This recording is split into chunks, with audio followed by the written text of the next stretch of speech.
The art of meditation is a way of getting into touch with reality. And the reason for it is that most civilized people are out of touch with reality because they confuse the world as it is with the world as they think about it and talk about it and describe it. For on the one hand, there is the real world, and on the other, a whole system of symbols about that world which we have in our minds. These are very, very useful symbols. All civilization depends on them.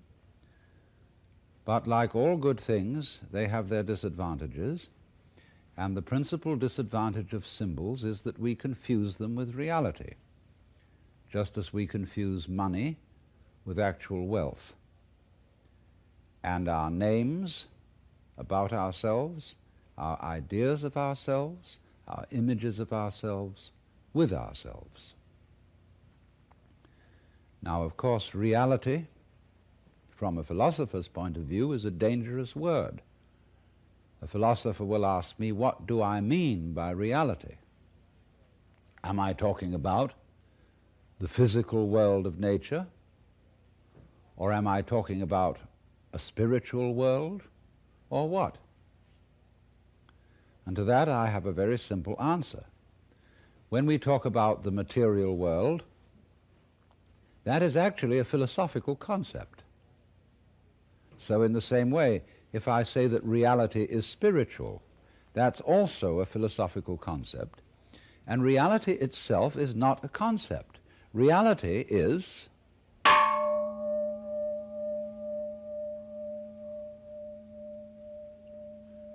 and we won't give it a name. Now, it's amazing what doesn't exist in the real world. For example, in the real world, there aren't any things, nor are there any events. That doesn't mean to say that the real world is a perfectly featureless blank. It means that it is a marvelous system of wiggles in which we descry things and events in the same way as we would project images on a Rorschach blot or pick out particular groups of stars in the sky and call them constellations, as if they were separate groups of stars. Well, they're groups of stars in the mind's eye, in our system of concepts. They are not out there as constellations already grouped in the sky. So in the same way, the difference between myself and all the rest of the universe is nothing more than an idea. It is not a real difference. And meditation is the way in which we come to feel our basic inseparability from the whole universe. And what that requires is that we shut up. That is to say, that we become interiorly silent and cease from the interminable chatter that goes on inside our skulls. Because, you see, most of us think compulsively all the time. That is to say, we talk to ourselves. Now, I remember when I was a boy, we had a common saying, talking to yourself is the first sign of madness. Now, obviously, if I talk all the time, I don't hear what anyone else has to say. And so in exactly the same way, if I think all the time, that is to say, if I talk to myself all the time, I don't have anything to think about except thoughts.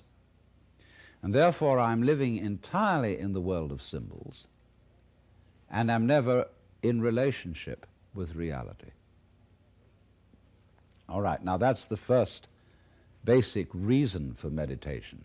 But there is another sense, and this is going to be a little bit more difficult to understand, why we could say that meditation doesn't have a reason. or doesn't have a purpose. And in this respect, it's unlike almost all other things that we do, except perhaps making music and dancing. Because when we make music, we don't do it in order to reach a certain point, such as the end of the composition.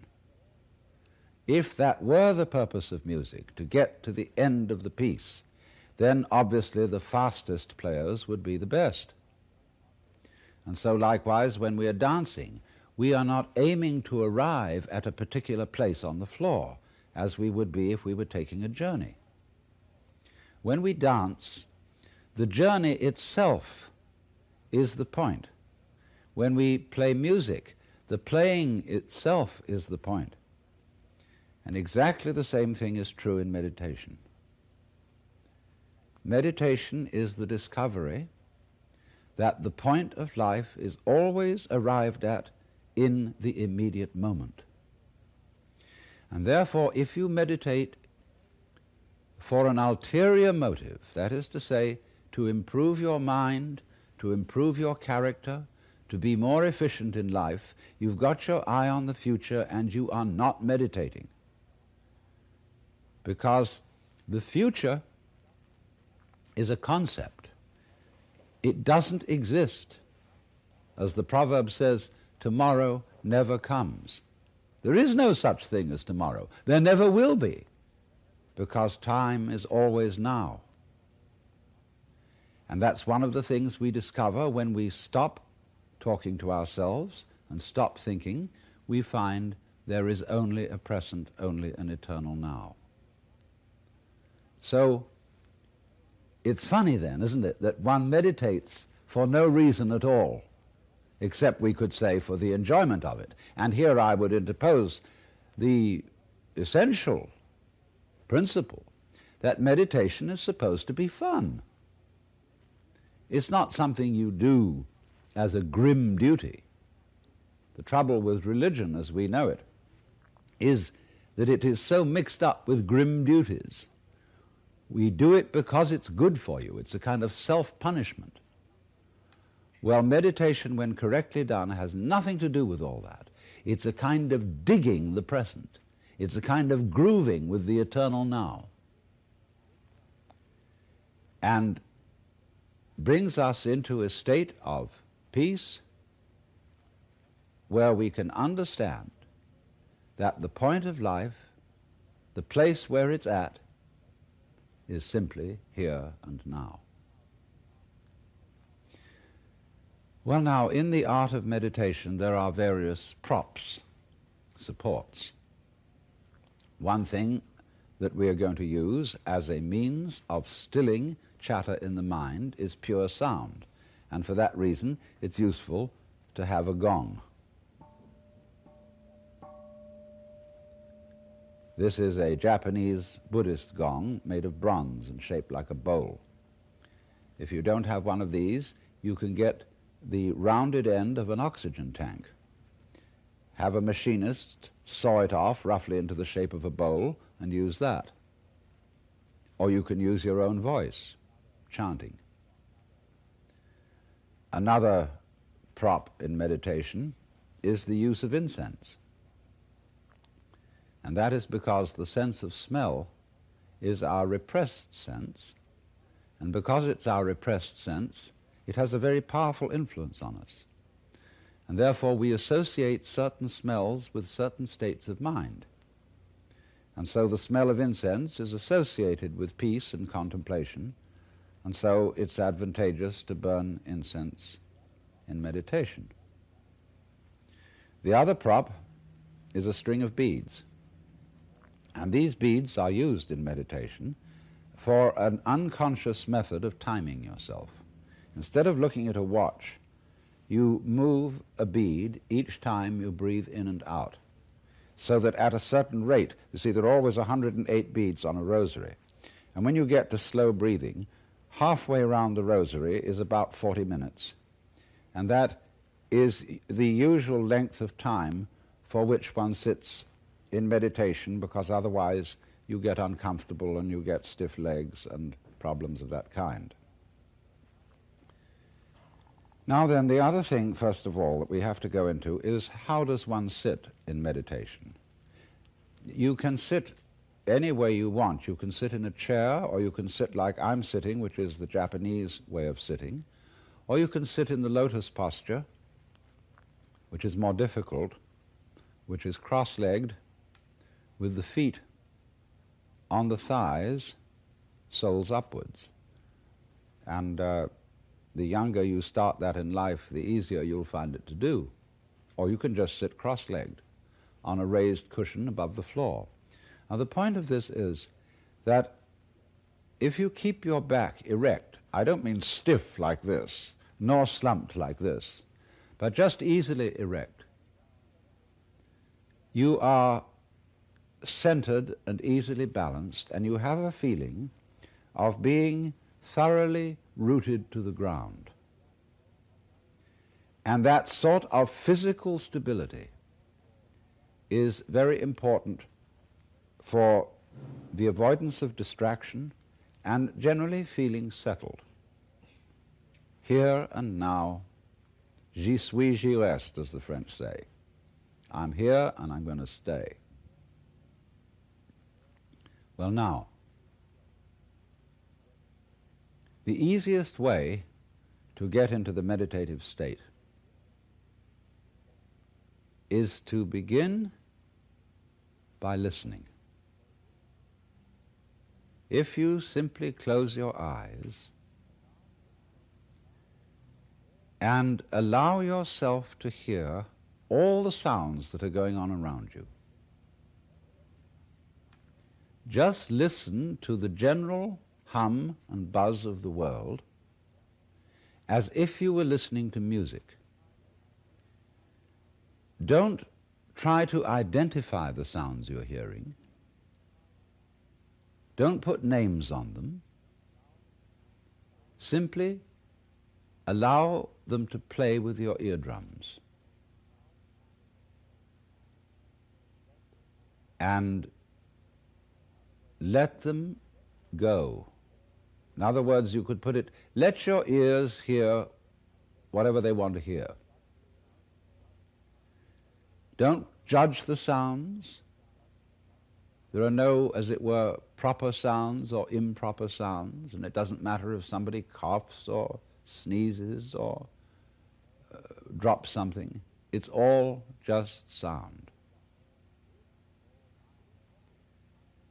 And if I am talking to you right now and you're doing this, I want you to listen to the sound of my voice just as if it were noise. Don't try to make any sense out of what I'm saying, because your brain will take care of that automatically. You don't have to try to understand anything. Just listen to the sound. As you pursue that experiment, you will very naturally find that you can't help naming sounds, identifying them, that you will go on thinking, that is to say, talking to yourself inside your head automatically. But it's important that you don't try to repress those thoughts by forcing them out of your mind, because that will have precisely the same effect as if you were trying to smooth rough water with a flat iron. You're just going to disturb it all the more. What you do is this. As you hear sounds coming up in your head, thoughts, you simply listen to them as part of the general noise going on, just as you would be listening to the sound of my voice, or just as you would be listening to cars going by or to birds chattering outside the window. So look at your own thoughts as just noises. And soon you will find that the so-called outside world and the so-called inside world come together. They are a happening. Your thoughts are a happening, just like the sounds going on outside. And everything is simply a happening, and all you're doing is watching it. Now, in this process, another thing that is happening that is very important is that you're breathing.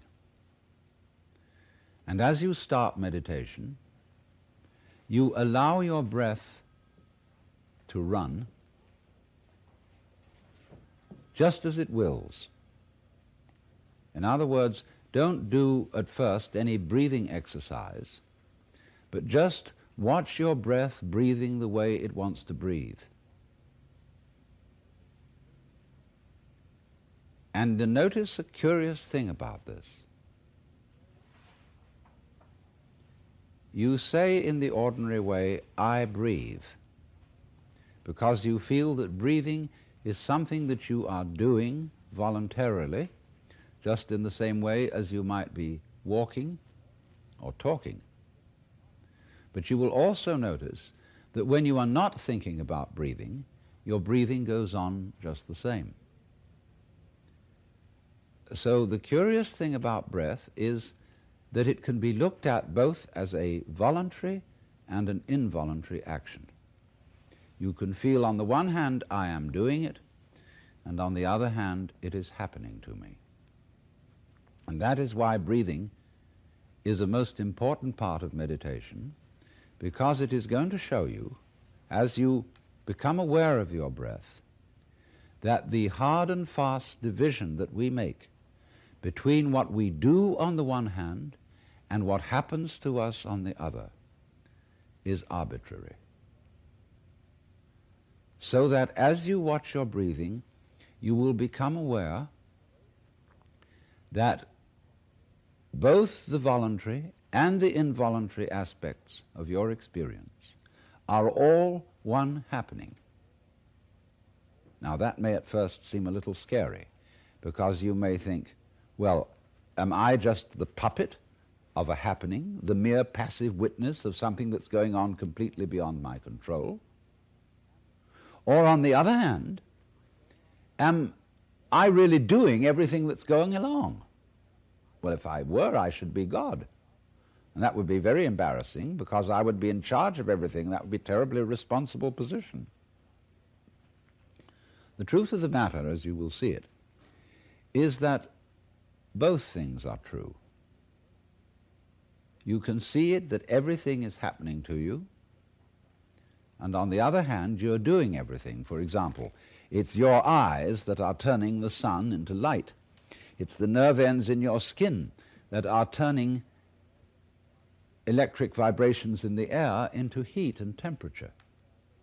It's your eardrums that are turning vibrations in the air into sound, and in that way you are creating the world.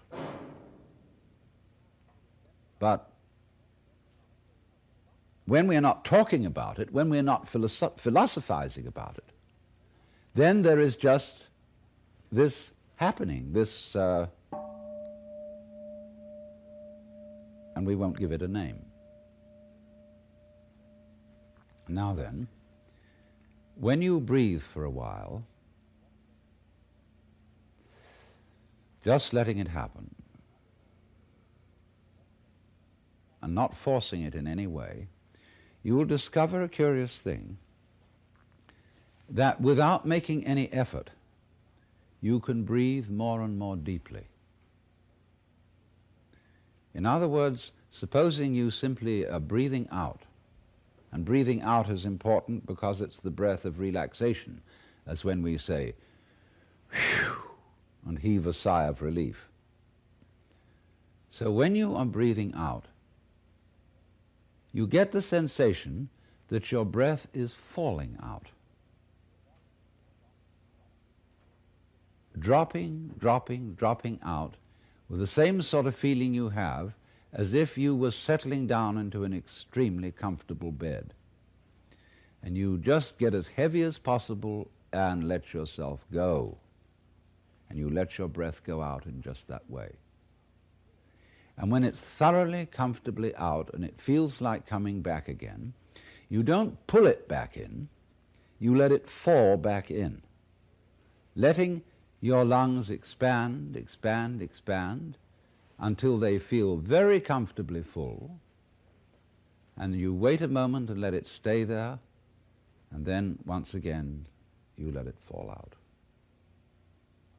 And so in this way you will discover that your breath gets quite naturally easier and easier and slower and more powerful. So that with these various aids, listening to sound, listening to your own interior feelings and thoughts, just as if they were something going on, not something you're doing, but just happenings, and watching your breath as a happening that is neither voluntary nor involuntary. You are simply aware of these basic sensations. Then you begin to be in the state of meditation. But don't hurry anything. Don't worry about the future. Don't worry about what progress you're making. Just be entirely content to be aware of what is. Don't be terribly selective, particular, say, I should think of this and not of that. Just watch whatever is happening. Now then, to make this somewhat easier,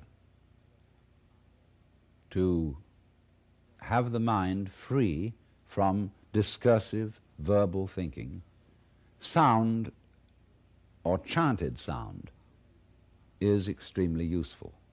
If you, for example, simply listen to the gong,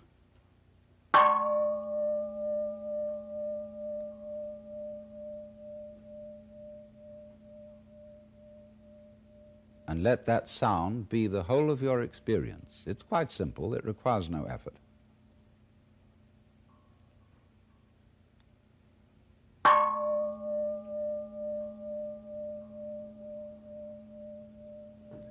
And then along with that, especially if you don't have a gong, we can use what are called in the Sanskrit language mantra. Mantra are chanted sounds which are used not so much for their meaning as for the simple tone. And they go along with that easy kind of slow breath. One of the basic mantras is, of course, the sound Om. That sound is used because if you spell it out, A-U-M, it runs from the back of your throat to your lips, and therefore it contains the whole range of the voice. And for that reason, it represents the total energy of the universe. This word is called the pranava, the name for the ultimate reality, for the which, than which there is no whicher. And so, in this way then, if you chant it,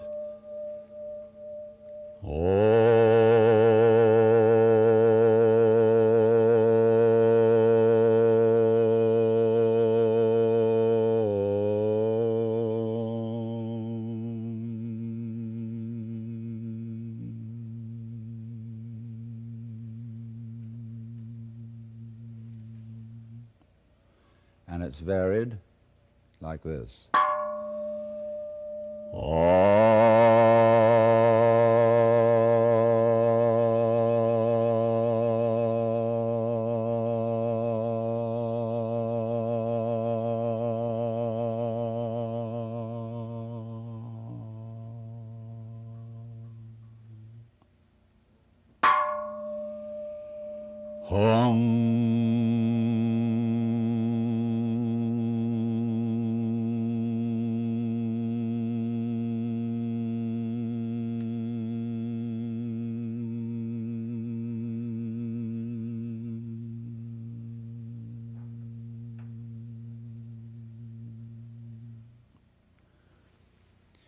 And you can keep that up for quite a long time, and eventually you will find, as you go on chanting, that the words of the chant will simply have become pure sound. And you won't be thinking about it. You won't have any images about the sound going on in your mind. You will simply become completely absorbed in sound, and therefore you will find yourself living in an eternal now in which there is no past and there is no future and there is no thing called difference between what you are as knower and what you are as the known, between yourself and the world of nature outside you. It all becomes one doing, one happening. Now, in addition to those slow-moving chants, you may find it, according to your temperament, easier to do a fast-moving one. These have a sort of rhythm to them that is absorbing.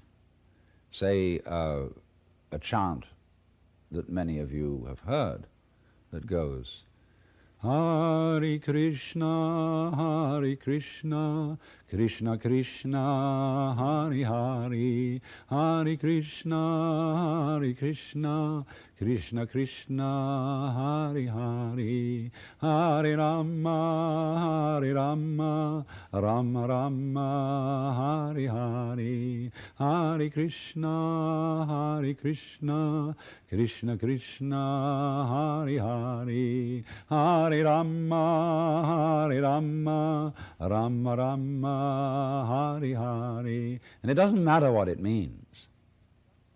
Actually, Krishna and Rama are the names of Hindu divinities. But that's not the point. The point is just to get with that thing that is running, running, running. Hare Krishna, Hare Krishna, Krishna Krishna, Hare Hare, and so on. And if you're a Christian or a Jew and you feel more inclined to use a meditation word that is more congenial to you, you can use, say, Alleluia, Alleluia,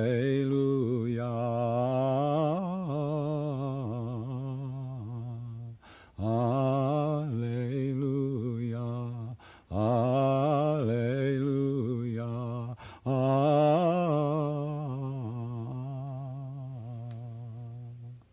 Or if you're a Mohammedan, you can use the Allah, the name of God. They have a way of doing it, you know, which gets very exciting. Because Allah, Allah, Allah, Allah, Allah, Allah, Allah, Allah, Allah, Allah, Allah, Allah,